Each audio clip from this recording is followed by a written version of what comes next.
Principales estructuras del sistema nervioso periférico, dentro de los que vamos a ver los pares craneales, los pares espinales y los ganglios asociados. Una presentación del estudiante Jorge Alfredo Norato Aguilar de la especialización en neuropsicología de la educación de la Universidad Iberoamericana. Pares craneales. Antes de dar inicio a la presentación, quiero hacer una breve introducción de lo que veremos, que son los nervios craneales, también llamados pares craneales, que son 12 pares de nervios que surgen del cerebro, del tronco del encéfalo y que se distribuyen a través de diferentes agujeros que tenemos en la base del cráneo, en diferentes zonas como es la cabeza, el cuello, el tórax y el abdomen. Es decir, su origen aparente se encuentra en la zona desde donde salen o entran en el encéfalo, pero cada nervio tiene su origen real según su función específica. Los nervios craneales se denominan también a través de su numeración romana, por ejemplo, nervio 1 con el 1 en número romano y así sucesivamente. Por otro lado, cada nervio tiene su núcleo, el cual interviene en los procesos neurofisiológicos que tienen lugar a través de estos conjuntos de células nerviosas agrupadas en forma de fajo. Los núcleos de los nervios son lugares en los que se encuentran amontonados varios somas neuronales, es decir, donde se encuentra el material genético de estos. Y estos realizan funciones de procesamiento y coordinación de la actividad nerviosa. El primer nervio es el olfatorio y nos dice que es un nervio únicamente sensorial, conduciendo impulsos olfatorios de la nariz al sistema nervioso central. Él es uno clasificado como con fibras aferentes viscerales especializadas, o sea que transportan información. Es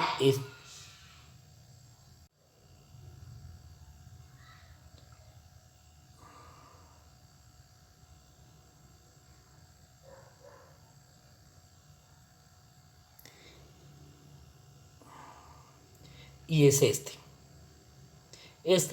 Se dice que son pares porque están en ambos hemisferios, ¿no? Entonces por eso son pares craneales.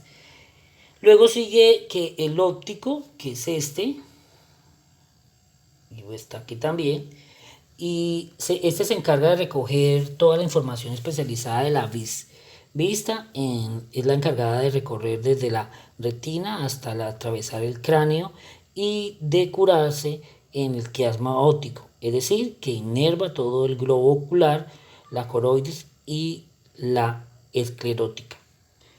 Luego sigue el oculomotor, que es este amarillito que está por acá en ambos lados, y este tiene función motora y parasimpática. Eso quiere decir que controla o ingiere en los movimientos y controla también los actos involuntarios, o sea, controla el movimiento ocular y es responsable del tamaño de la pupila, siendo esta su función parasimpática. El cuarto es el troclear, que está aquí por debajo del oculomotor, y es un nervio craneal pequeño que tiene una función motora, ya que inerva al músculo oblícuo superior del ojo. Luego sigue el trigemino, que es el quinto, está grandecito, ¿sí? Está por encima del troclear. Es un nervio craneal mixto, cuenta con una porción sensitiva y una porción motora. Es uno de los nervios más largos de la cabeza, está formado por 3 ramas. La rama superior, la oftálmica, que lleva la sensibilidad del cuero cabelludo y la parte frontal de la cabeza. Luego sigue la rama media maxilar, que pasa por la mejilla, la nariz y el labio superior. Luego sigue la rama inferior o mandibular, que pasa por el labio inferior. Luego sigue el nervio abducen, que está por aquí.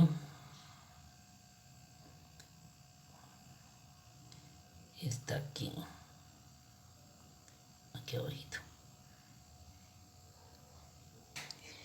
Es un pequeño nervio motor que inerva el músculo retrolateral del globo ocular, siendo el responsable del giro del ojo hacia afuera.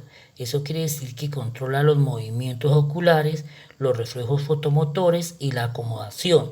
Recordemos que los reflejos fotomotores permiten que controlemos la entrada de luz al interior del ojo a través de la contracción de la pupila cuando estamos ante un estímulo luminoso. Luego sigue el facial, que sería este, está aquí, por encima del vestíbulo coclear, y nos dice que es un nervio craneal mixto, es decir, contiene fibras sensitivas como motoras presentes en los mamíferos, incluyendo obviamente los humanos. Emite dos fibras, una que corre al lado derecho de la cara y controla lateral por la izquierda. Ahora sigue el vestíbulo coclear, que está aquí arribita. Perdón. Vestíbulo coclear está por aquí por debajito. Exacto. O nervio estatoacústico es responsable del equilibrio y la función auditiva. Eso quiere decir que si se afecta este par craneal, las personas pueden sufrir de vértigo o problemas auditivos. Luego sigue el glosofaríngeo, que está por aquí, amarillito. Es un nervio mixto que emerge del bulbo raquídeo del encéfalo y pasa anterior lateral para abandonar el cráneo a través del agujero yugular posterior a los pares 10 y 11 y la vena yugular interna. Luego sigue el vago que está al lado del hipogloso. Es un par craneal más grande y tiene origen en la parte de atrás del bulbo raquídeo, una estructura cerebral que conecta al cerebro con la médula espinal y sale del cerebro por una parte llamada foramen yugular, descendiendo por el cuello y el tórax hasta terminar en el estómago. Luego sigue el nervio accesorio, que es un nervio motor. Mediante sus raíces bulbares, el nervio participa en la inervación de la laringe, interviniendo funcionalmente en el estrechamiento de las glotis y en la función fonatoria, que es este. Este que está aquí. Ya por último está el hipogloso, que es este que está aquí, y es un nervio craneano que se encarga especialmente de coordinar los movimientos de la lengua. Se encuentra en el cráneo y se extiende hasta llegar al borde lateral de la lengua.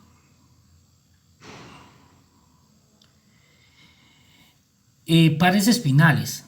Se originan de la médula espinal y existen en el humano 31 pares que se disponen segmentariamente en 8 cervicales, que los vamos a conocer como C, y van del 1 al 8, 12 torácicos, lo vamos a identificar con la T, y del 1 al 12, 5 lumbares, lo vamos a identificar con la L, del 1 al 5, 5 sacros, lo vamos a identificar con la S, del 1 al 5, y 1 cocígeo.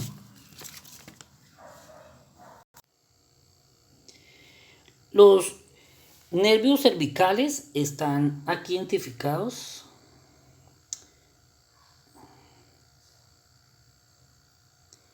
de C1 a C8.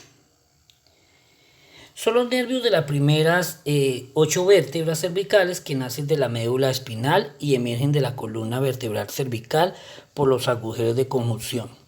Se distribuyen por territorios sensitivos y motores específicos de la cabeza, el cuello, el hombro y la extremidad superior. Los nervios salen por encima de la vértebra cervical, excepto el nervio 8 que sale por debajo. Luego sigue los nervios torácicos,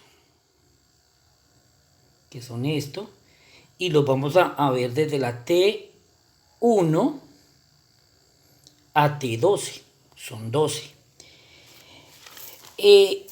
Su origen se encuentra en las vértebras torácicas. Sus ramas van directamente hacia los ganglios paravertebrales y están implicados en las funciones de órganos y glándulas en la cabeza, en el cuello, en el tórax y en el abdomen. Los nervios lumbares, que son 5, y los vamos a identificar de L1 a L5, y está aquí. Son aquellos que emergen de las vértebras lumbares, se dividen en divisiones posterior y anterior.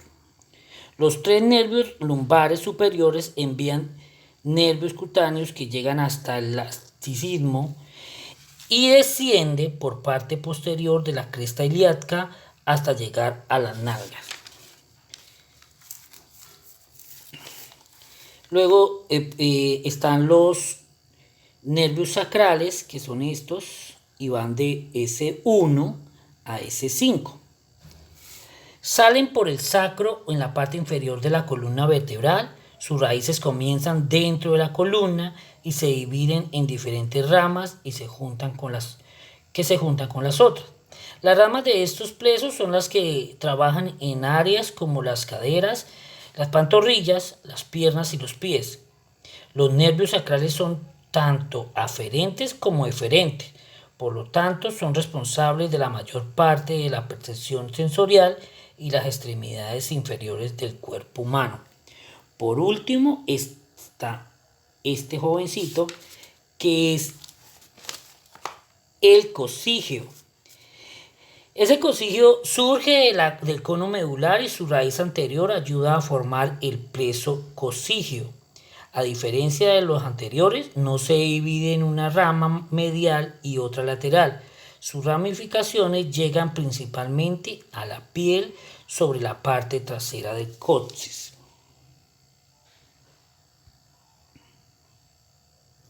Ganglios asociados. Los ganglios están formados por neuronas ganglionales sensitivas pseudomopolares con una prolongación bifurcada.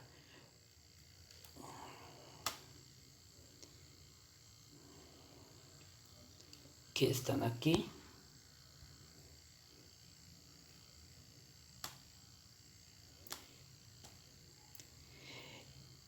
Hay tipos de ganglios. Están los nerviosos.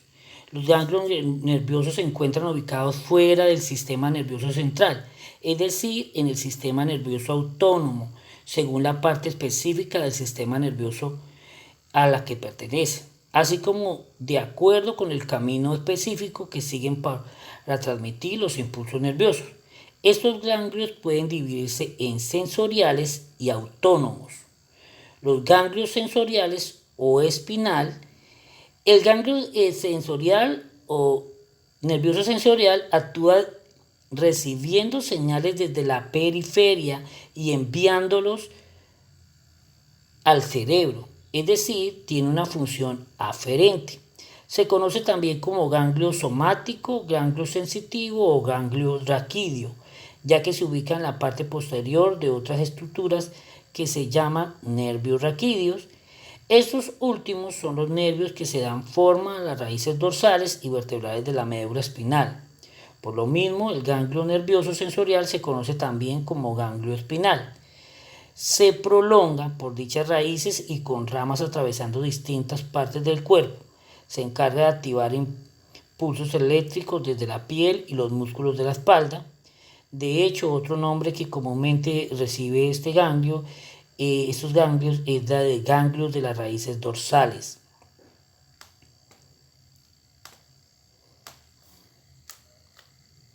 Los ganglios nerviosos autónomos o vegetativos.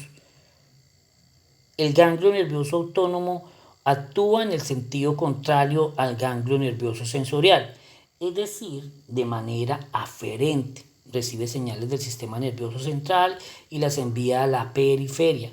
Se llaman también ganglio vegetativo y al pertenecer al sistema nervioso autónomo, lo que hace es regular la actividad motora. Se ubican cerca de las vísceras sobre las que actúa, aunque guardando distancia con estas, y se divide a su vez en dos tipos de ganglios.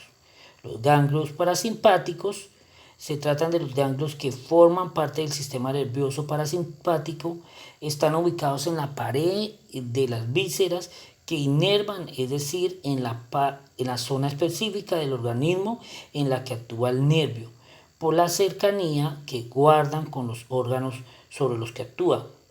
Se conoce también como ganglios intramulares, excepto por la que actúan sobre el cuello y la cabeza.